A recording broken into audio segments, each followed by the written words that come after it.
나누고 싶은 말씀은 사실 많이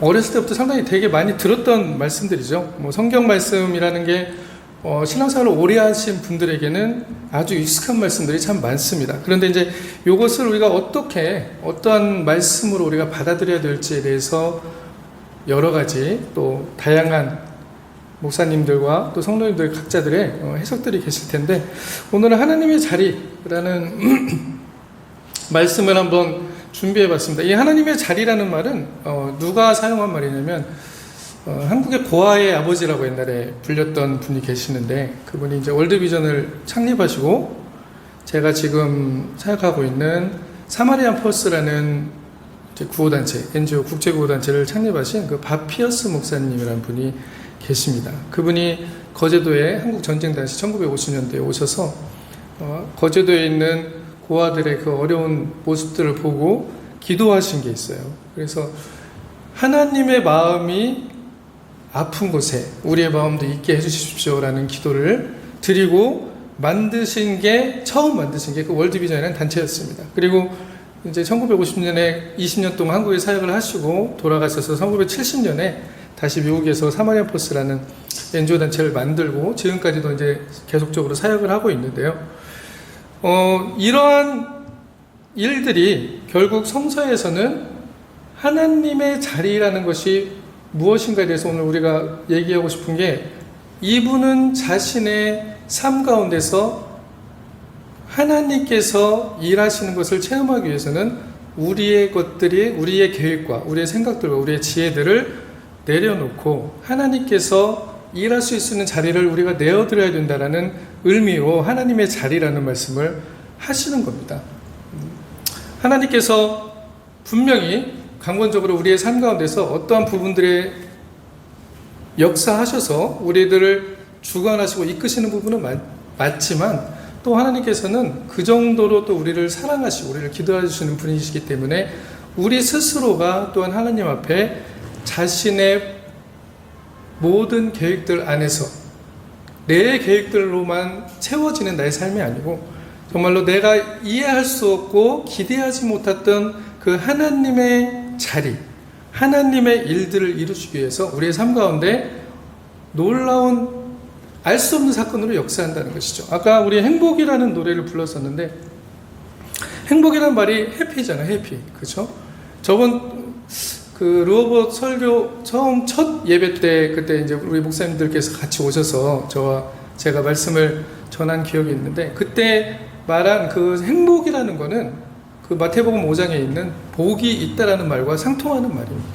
그렇기 때문에 행복이라는 게 과연 우리가 계획하고 인생길을 걸어가면서 이렇게 돼야 된다라고만 생각했던 그러한 행복의 방식이 아닌, 진정한 행복은 어디에 있냐면 우리가 하나님께 우리의 자리를 내어드릴 때, 하나님께서 이끄심에 대한 신뢰, 내가 기대하지 못하고 내 계획과 다른 방향으로 가는 것 같지만 그러한 삶들 가운데서도, 때론 그것이 실패와 같이 보일지라도 그 삶 가운데서도 하나님께 대한 신뢰를 잃지 않는 것을 마태복음 5장에서는 복이 있다라고 얘기하는 것입니다. 그리고 사실은 그것이 행복이라는 말과 같은 맥락으로 사용되고 있습니다. 영어 본문에도 보면 행복이라는 것이 해프닝에서 온 말이에요. 해프닝이라는 건 무슨 말이냐면 우연히 일어났다는 말이에요. 그런 것은 어떠한 뜻이냐면 내가 기대하지 못했다는 거죠. 사실은 행복한다는 것은 내가 계획하고 내가 준비하고 내가 한 대로 다 된 게 행복이라고 하는 이해의 방식이 아니라 해프닝, 뭔가가 알 수 없는 가운데 일어났다. 이것이 바로 바피어스 목사님이 얘기하셨던 하나님의 자리라는 것의 의미라고 할 수가 있습니다. 결국 이것은 인간의 지혜라는 부분으로 소급되는 거예요. 인간의 지혜라는 것은 결국 어떻습니까? 내가 주체가 되어가지고 모든 것을 하려고 애쓰며 사는 그러한 우리의 삶이라는 거죠. 이 주체라는 말 자체가 18세기에 근데 이제 계몽주의라는 것이 이 시대가 열리면서 인간의 이성을 이용한 엄청난 일들이 많이 일어나게 되었습니다. 그러면서 이제 과학이라는 것이 산업혁명을 거치면서 엄청나게 발전을 하죠. 그래서 현대인들은 사실 이성과 과학이라는 것이 절대적인 것이라고 사실은 믿고 있는 경우가 많아요. 과학적이라고 하면 번복할 수 없는 거라고 생각할 때가 많고, 이성적이라고 하면 아주 뭔가가 확실한 거라고 생각할 때가 많습니다. 그렇지만 우리가 역사적으로 우리의 역사를 돌아볼 때도 이 인간의 지혜를 가지고 만들어낸 인간의 문화와 이런 문명들이 어떻게 되었는가를 잠깐 이렇게 돌아서 살펴보면, 그 당시 18세기에 만들어졌던 그런 모든 문화와 문명, 그리고 그때 르네상스라는 것이 일어났죠. 그러면서 르네상스라는 게 뭡니까? 이 문화적인 것들로 사람이 선하게 되어질 수 있다는 얘기예요. 인간이 만들어낸 그런 지혜와 그런 모든 문명적인 것들이 우리에게 유토피아를 선사하고 우리의 삶을 선하게 만들 것이다 라고 낙관적인 예상을 했었습니다. 그런데 결국 결론이 어떻게 됐습니까? 1, 2차 세계대전이라는 것이 일어났어요. 결국 인간의 역사는 전쟁과 분열과 파멸로 갔다는 것, 그리고 그 안에서 엄청난 절망과 허물을 발견했다는 것이죠. 결국 우리들이 해낸 것이 무엇인가 라고 생각했을 때 인간의 한계성에 대한 엄청난 통찰들이 그때 나타나기 시작했던 것입니다. 물론 이성과 과학에 대해서 어느 정도 신뢰할 만한 부분들이 있지만, 이 과학이라는 것은 기존에 있는 어떤 부분에 대한 법칙을 발견해내는 것이기 때문에 우리는 하나님이 만들어낸 그 창조의 세계의 모든 것을 과학이 발견했다라고 할 수가 없는 것이죠. 그리고 인간의 이성도 마찬가지입니다.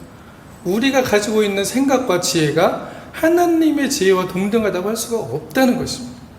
그러한 성찰들이 신앙에서도 필요한 것이고 우리의 삶에서도 필요한 것이죠.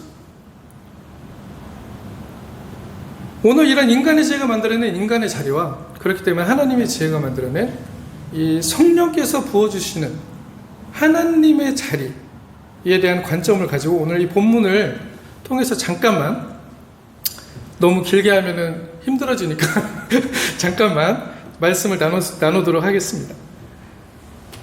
앞에서 말씀드린 대로 이렇게 인간이 만들어낸 삶은 사실 결론적으로 보면 희망이 없다라고 얘기할 수가 있어요. 우리는 희망에 대해서 얘기하고 행복에 대해서 얘기하지만, 진정한 희망과 행복을 발견하기 위해서는 우리는 우리의 삶 가운데서 우리의 지혜가 만들어내는 이러한 모든 삶의 결과들이 궁극적으로는 희망 없음으로 가고 있다는 것에 대한 깊은 성찰이 필요하다는 것입니다.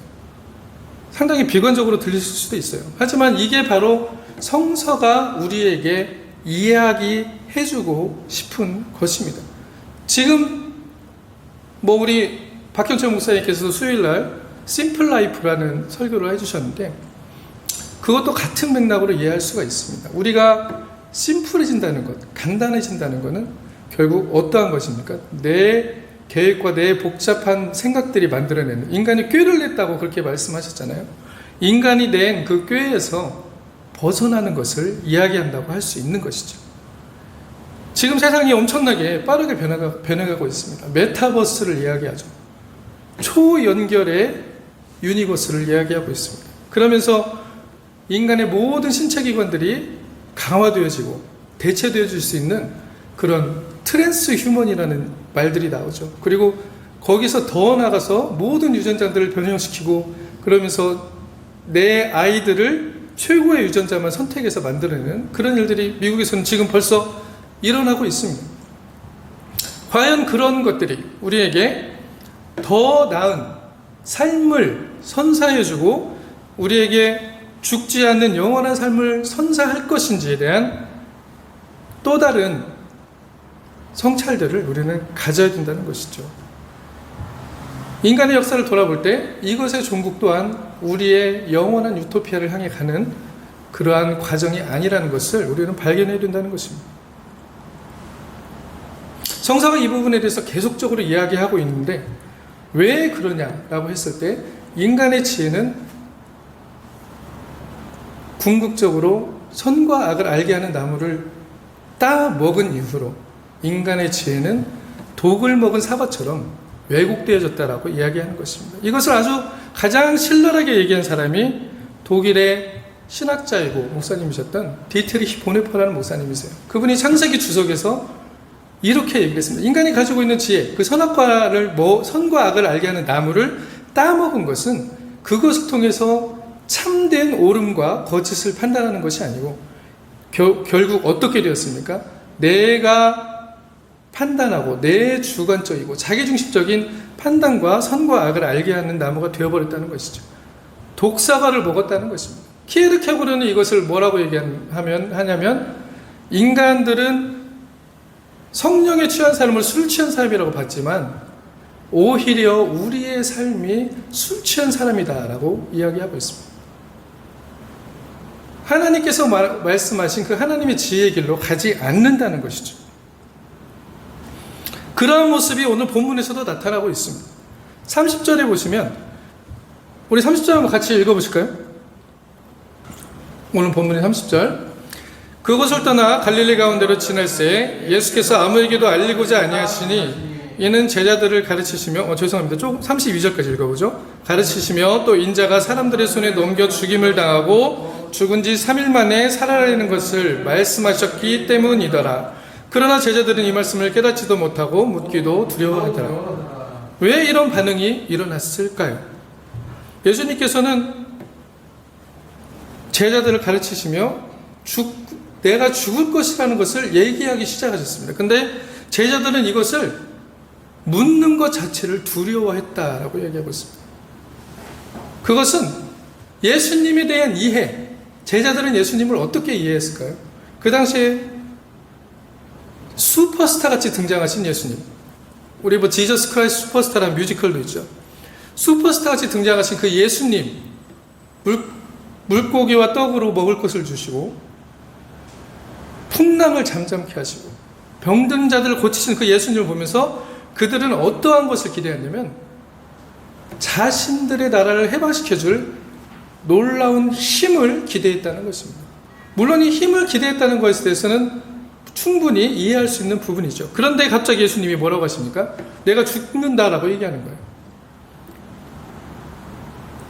그런데 죽는다라고만 얘기하신 게 아니에요. 본문의 말씀을 보시면 죽은 이후에 3일 후에 다시 살아난다라고 말씀하셨는데 제자들에게는 자신들의 이해 방식으로, 내 지혜의 이해 방식으로 이해하고 있기 때문에 어떻습니까? 뒤에 살아난다는 말은 들리지도 않습니다. 이미 죽는다는데 정신이 팔려서 이거는 그러면 내가 생각하는 대로 되는 게 아닌데, 내가 가지고 있는 예수님의 이미지가 아닌데라는 생각이 들 수밖에 없다는 것이죠. 그래서 이런 반응이 나타납니다. 나중에는 어떻습니까? 묻는 것조차 두려워합니다. 그게 무슨 말입니까, 예수님? 그거 좀 알려주십시오. 라고 묻기조차 두려워하는 이유, 그 이유는 바로 내 생각과 내 기회, 내가 예수님을 그렇게 대상화해서 이해했기 때문이라는 것을 성서가 드러내주고 있다는 것이죠. 내가 계획하고 기대한 것과 정반대 방향으로 가고 있다는 얘기입니다.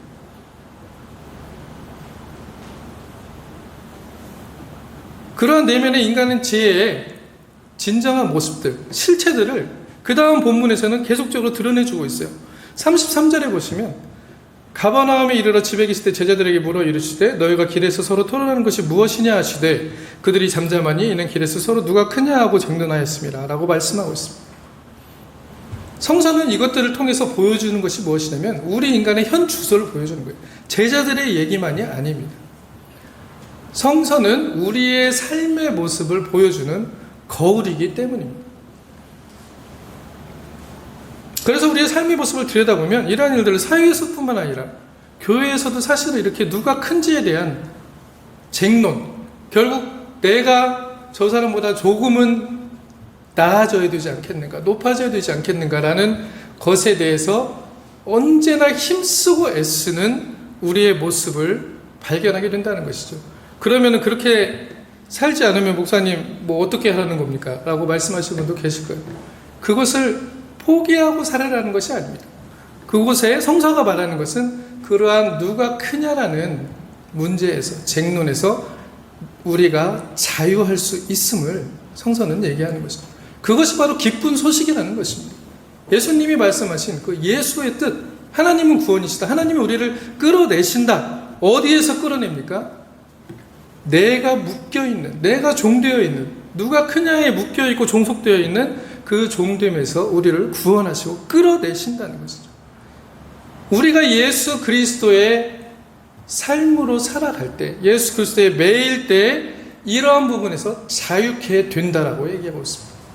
많은 근심과 걱정과 고민과 스트레스와 이런 것들이 어디서 오나요? 이 부분에서 오는 거예요. 사실은 내가 생각한 부분이 되지 않았기 때문에, 내가 기대한 부분들이 되지 않을까 봐 불안한 것이죠. 그런데 이 자리를, 나의 자리를 하나님께 내어드릴 수 있는 신뢰의 부분으로 나아간다면 우리는 분명 여기에서 주님의 능력으로, 하나님의 성령께서 주신 지혜로 자유할 수 있다는 것입니다. 수많은 고민과 수많은 걱정거리들이 사실은 그것이에요. 너희는 근심하지 말라, 하나님을 믿으니 또 나를 믿으라라고 말씀하시는 그 믿음은 바로 이러한 믿음을 말씀하시는 것입니다. 우리에게 안정을 주고 우리에게 안전을 주기 위해서 복음이 있는 것이 아니라는 것이죠. 우리에게는 기쁜 소식, 나를 그 무엇으로부터 끌어내는데, 탈출하게 해주는데, 그것이 무엇입니까? 현대에서는 이러한 누가 크냐라는 것에서 자유할 수 있는 것. 이 시스템을 없앨 수는 없잖아요. 이것을 우리가 어느 순간에 하나님께서 불을 내려가지고 없애버릴 수가 있습니까? 지금 그러한 시대적인 상황으로 흘러가고 있는 상황 안에서 그리스도인들은 어떻게 살아야 될 것인가? 그리고 거기에서 자유함으로 인해서 내가 행복할 수 있다는 것을 하나님께서는 말씀하신다는 것이죠. 이것이 진정한 복이라고 얘기하는 것입니다. 복이라는 것은 내가 원하고 내가 기도한 것을, 내가 계획한 것을 하나님께서 나에게 허락해 주셔서 그것에 대해서 감사하고 기뻐하는 게 복의 의미가, 진정한 복의 의미가 아니라는 거죠. 그 부분도 분명히 있을 거예요. 그러나 그리스도교, 기독교, 그리스도라는 말 자체가 구원자라는 뜻입니다. 하나님께서 우리를 구원하신다는 말씀이에요. 도대체 무엇을 구원해 주시고 무엇을 해방해 주실 것인가? 라고 우리가 이 시대에 생각해 봤을 때 우리의 삶의 가운데서 우리를 괴롭히고 우리가 불안해하고 걱정하고 슬퍼하고 스트레스를 받는 이 모든 것들이 바로 내 지혜로 내가 모든 것을 하려는 것에서 생겨난다는 것을 발견하게 해주신다는 것이죠. 그러면서 하나님께서는 하나님의 자리로 우리를 초청하시는 것입니다. 하나님의 자리는 그렇기 때문에 인간의 지혜로 이해가 되지 않는 자리들이에요. 우리의 상식과 우리가 가지고 있는 어떤 기본적인 개념으로는 이해가 되지 않습니다. 여러분들도 어려서부터 여러 가지 것들을 배워오셨잖아요. 저도 마찬가지입니다. 그렇지만 그러한 것들이 궁극적으로 하나님의 말씀과 만났을 때 상당히 이해하기 힘든 부분들이 많이 생깁니다. 오늘 본문 35절에서 예수님이 이렇게 말씀하세요. 누구든지 첫째가 되고자 하는 무사람의 끝이 되며 무사람을 섬기는 자가 되어야 하리라. 도대체 무슨 말입니까? 지금 조금이라도 더 앞서가야 되는 이 시대에 끝에 가 있으라라고 하시는 이 말씀이 하나님의 나라의 방식인데 이해가 안 되는 말씀들이에요. 사실은 내가 그냥 마음을 낮추고 사람들과 관계에서 겸손함만을 이야기하는 것이 아니라는 것입니다. 이렇게 하나님의 자리는 궁극적으로는 우리가 가지고 있는 지혜로는 이해할 수 없는 말씀입니다. 그렇기 때문에 보는 이게 인간의 지혜가 독이든 사과를 먹은 것과 똑같다라고 얘기를 하는 거예요. 나의 지혜에 대해서 의심을 해봐야 됩니다. 나에 대한 의심이 없이는 결국 하나님도 어떻게 만들어냅니까? 이스라엘 백성이 출애굽 위에 만들어낸 것처럼 아론의 금송아지와 같이 만들어낼 수 있다는 거예요. 모든 사람들이 금송아지를 세워놓고 뭐라고 그랬어요? 이것이 너희를 인도하여낸 여호와라고 했습니다. 하나님의 이름을 붙였어요. 그것이 바로 인간의 지혜가 만들어내는 하나님의 이미지입니다. 그렇기 때문에 나의 지혜를 포기한다는 것은 사실 엄청난 고통이 따르는 일입니다. 내가 알 수 없는 것, 바랄 수 없는 것을 바란다는 것이 믿음이듯이 내가 알 수 없는 자리로 내 지혜를 내려놓고 하나님의 자리가 내 삶에 들어올 수 있도록 개방하는 것, 신뢰하는 것, 그것은 쉬운 얘기가 아닙니다. 예수님은 궁극적으로 이것을 진정한 섬김이라고 얘기하는 것이죠. 인간의 자리가 아닌 하나님의 자리를 내어줄 수 있는 것은 우리가 하는 것이 아니라는 거죠. 궁극적으로 성령께 주시는 용기가 필요합니다. 우리 삶에 이러한 용기들이 필요하다는 것이죠. 아브라함은 갈 바를 알지 못하고 떠난 것처럼 우리의 삶 가운데서도 내 계획과 내 지혜와 내 삶의 방식들 밖에서 습격하여 들어오는 이 우연의 습격, 해프닝, 이 안에 하나님의 놀라운 이끄심과 섭리들이 있다는 것 기억하시기 바랍니다. 우리 인생을 돌아보시면 내 인생의 커다란 전환점들, 우리 학생들은 많은 경험들을 그래도 하셨을 거라고 생각합니다. 왜 그러냐면 여러분들의 시간 안에서 압축된 하나님의 이끄심들이 있을 거예요. 이것이 나이가 40년이건 60년이건 10년이건 이게 중요한 것이 아니라는 것입니다. 하나님께서 이끄시는 그 하나님의 삶의 역사들 가운데서 분명히 여러분들의 인생의 전환점들을 돌아보시면 어떠한 고백들을 하게 되냐면 내가 계획했던 대로 된 사건들 안에서 내 인생의 전환점들이 생기지 않는다는 것이죠. 자세히 들여다보세요. 들여다보면 분명히 내가 기대하지 않았는데 어떤 사건이 나의 삶에 침투하여 들어오면서 그 삶의 사건으로 인해서 내 인생이 변화되는 경우가 대부분입니다. 그것은 무엇을 증거하냐면 우연이라고 우리가 얘기하지만 이것은 내가 모르기 때문에 우연이라고 한다는 것이죠. 하나님께서는 이것을 우연이라고 하지 않습니다.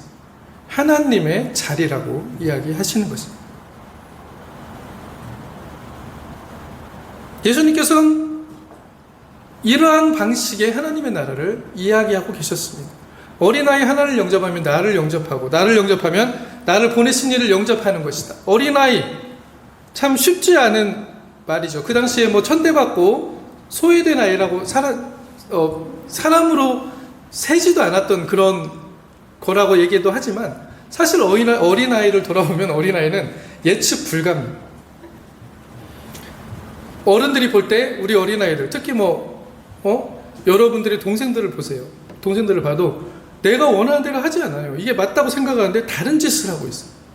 이러한 다른 짓을 하는 정말로 저 옳지 않은 일을 하는 저 어린아이를 영접할 수 있는 그 신뢰는 어디에서 오냐면 우리가 하나님의 자리를 내어드리면서 온다는 것입니다.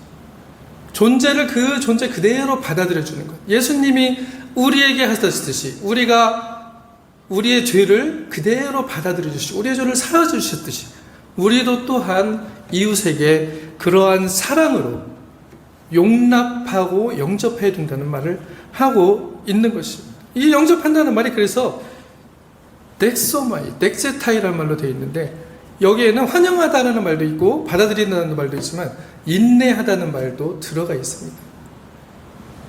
이웃 사랑의 말들이 아마 그러한 의미일 거예요. 사랑이라는 것은 내가 좋고 나쁨, 내가 좋아하는 사람을 좋아하는 게 사랑이 아니라는 거죠. 진정한 사랑의 의미는 사실은 그 사람의 존재 그대로를 받아들여줄 수 있는 것. 이게 얼마나 어려운 일인지 우리는 알고 있습니다. 그렇기 때문에 사랑 안에는 고통도 같이 들어가 있는 거예요. 호불호의 문제가 아닙니다. 내가 좋아하는 사람을 좋아하는 게 사랑이 아니라는 것이죠.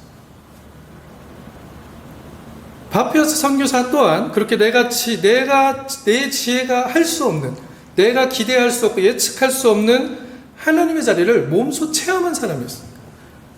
우리의 계산과 우리의 모든 이성적인 판단을 넘어서 우리가 생각하고 끌어낸 모든 법칙들을 넘어서서 그것을 초월해서 기대하고 놀라운 알지 못하는 일을 하는 그 하나님의 자리를 경험했다는 것이죠. 우리에게 하나님의 자리는 어디에 있겠습니까? 막무가내 신앙을 말하는 게 아닙니다. 묻지마 믿음을 말하는 것이 아닙니다. 이 신앙의 자리는, 하나님의 자리는 나의 지혜가 완전하지 않음을 인정하는 데서 시작한다는 것이죠. 제자들은 그렇기 때문에 예수님이 죽음 후에 살아나신다고 말씀하셨는데도 죽음에만 관심했던 거예요. 이제 끝이구나. 예수님 죽으면은 우리가 계획했던 대로 이 나라가 해방될 수 없겠구나. 다윗과 같은 메시아가 더 이상 온 것이 아니구나라는 그 실망감 때문에 베드로는 예수님을 질책하기까지 했습니다. 주여 그러하지 마시옵소서라고까지 얘기했죠.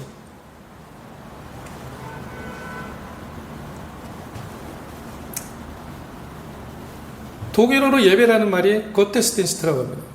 거테스텐시트라는 말은 하나님이 일하신다는 뜻이에요. 사실은 우리가 예배라는 것도 예배를 드림에 대한 부분에 많은 부분에 집중하고 있지만 예배 드림이라는 부분과 또 하나 우리가 살펴봐야 될 부분은 이 고테스틴스트라는 부분입니다. 하나님이 일하시는 것이 바로 예배다라고 이야기를 하고 있습니다. 야고보서 1장 27절에서 말하는 진정한 거룩과 성결, 진정한 거룩과 성결의 의미가 바로 우리의 삶에 소외되고 가치 없는 그러한 이웃의 손을 내미는 일이라는 것, 그리고 그 거룩이라는 것, 정결이라는 것을, 성결이라는 것을 마틴 루터는 예배라고 표현하고 있습니다. 그러면 예배라는 것은 무엇일까요? 여기서 우리가 드리는 예배의 부분도 있지만 하나님의 일에 동참하는 것, 나의 삶을 하나님의 자리에 내어주고 나의 지혜가 아닌 하나님의 자리를 기대하며 따라가는 것, 그것이 바로 진정한 믿음의 삶이라는 것입니다. 하나님의 자리는 그렇기 때문에 나를 버림입니다. 자기 부인이라고 할 수 있겠죠. 나의 지혜의 부인입니다. 그리고 성령의 지혜를 소망한다는 것이죠. 바로 그럴 때 우리의 삶에 가장 복된 일이 하나님의 자리를 통해서 일어나기 때문입니다. 이런 하나님의 자리를 통해서 진정한 복이 있는 행복한 우리들이 되어지기를 주님의 이름으로 축원합니다. 아멘.